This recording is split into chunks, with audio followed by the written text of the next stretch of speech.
السلام عليكم ورحمة الله. ازيكم عاملين ايه؟ يا رب دايما تكونوا بخير وصحة. جايلكم النهارده ان شاء الله في فيديو جديد. هنعمل كفتة الحاتي كده بجمالها بروعتها كده، حاجة تحفة جدا، جوسي زي ما انتم شايفين كده، طرية كده وبتشد كده، حاجة تحفة جدا واتعملت بأبسط طريقة. ان شاء الله هتعجبكم، هتجربيها زي ما انتم شايفين شكلها كده تحفة، ان شاء الله هتعجبكم. معايا هنا نص كيلو من اللحمة المفرومة، 400 جرام من اللحمة الجملي، عليهم 100 جرام من الدهن، وهستخدم معاهم كمان نص حزمة من البقدونس مقطعة، واستخدم بصلاية كبيرة مبشورة، واستخدم نص كوباية من البرغل غسلته وغسله كذا مرة كده عشان يطرى معايا شوية. يا بنتي اسكتي بقى. هنزل بقى بالمكونات بتاعتي كلها كده على بعضيها. هنزل اللحمة على البقدونس بالبرغل مع البصلاية بتاعتي. عندي بقى زي ما انتوا شايفين كده، هدخل الاول عندي بصلايه انا بشرتها، همسك البصلايه دي قبل ما احطها على الكفته والبرغل معايا، همسكها الاول اصفيها من الميه، عشان الميه دي انا هستخدمها اصبع بيها الكفته بتاعتي، بتبقى جميله جدا. وبتوع بتوع المشويات دايما بيعملوا كده يعني. همسك البصلايه ابشرها بشره كويسه، اصفيها معلش، اصفيها تصفيه كويسه جدا، تمام، وانزل بيها على البرغل بتاعي مع اللحمه. هنزل بقى كده بالتوابل بتاعتي، عندي معلقه كده من الفلفل الاسمر، ده كله معلقه صغيره يا جماعه اللي انا مستخدماها، معلقه من الفلفل الاسمر صغيره، ماشي. عايزه تزودي عايزه تقللي براحتك. هتحطي معلقتين كده من سبع بهارات صغيرين برضو، سبع بهارات برضو بتبقى جميله جدا مع اللحمه.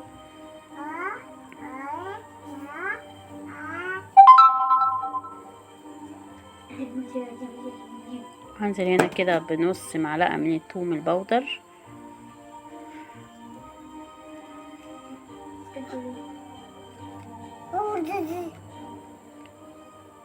وهنزل بمعلقه كمان كده من البصل البودر.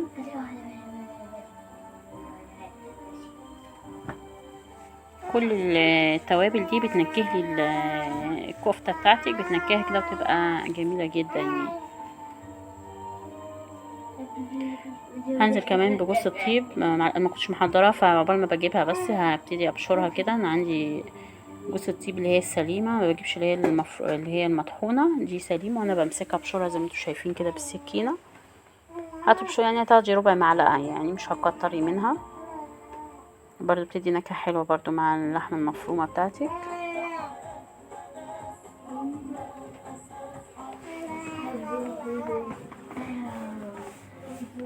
هنزل بقى بالملح بقى، الملح بتاعي، وهنزل كمان بمعلقه كده صغيره كده من السكر.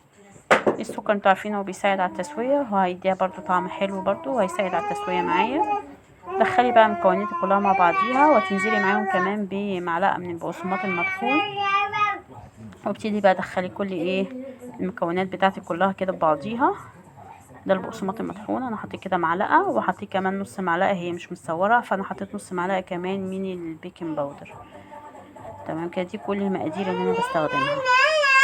دخليهم بقى في بعضيهم بقى، وهبتدي بقى اجيب الكبه بتاعتي، لان انت عندك البرغل بيبقى جديد شويه يعني. يعني انا صراحه كنت هعملها كده، بس لما جيت مسكت البرغل لا شديد يعني، هيبان في الكفته بتاعتك، لا ومش هيبقى حلو. فتمسكيه، يا اما تمسكيه بقى انت تطحنيها كويس بايدك لو مفيش كبه، او تفرميها في الكبه زي ما انا عملتها كده، مسكتها فرمتها في الكبه كده. افرمي بقى كل المكونات بتاعتك كده في الكبه دي، فرمتها زي ما انتم شايفين كده. هي هتلاقيها طالعه طريه شويه، مجرد ما تسيبيها كده هتلاقيها خلاص هتصبعيها عادي جدا. هتلاقيها بقى تمسكيها كده يعني، هتلاقيها فيها خيوط كده بتشد كده، وفيها خيوط كده، هي دي اللي بتثبت لك نجاح الكفته بتاعتك.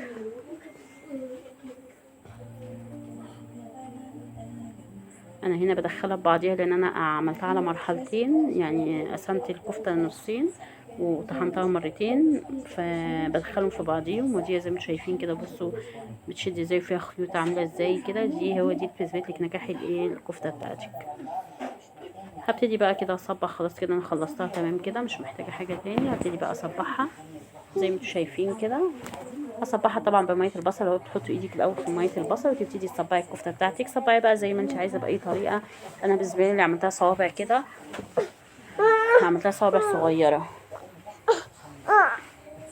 انت بقى عايزه تصبعيها صوابع كبيره، عايزه تصبعيها على بتاع ده عيدان الشيش، عايزه تصبعيها وتحطيها في صاجه، على في الصاجه بتاع ده في شبكه في الفرن، براحتك زي ما انت عايزه اعملي.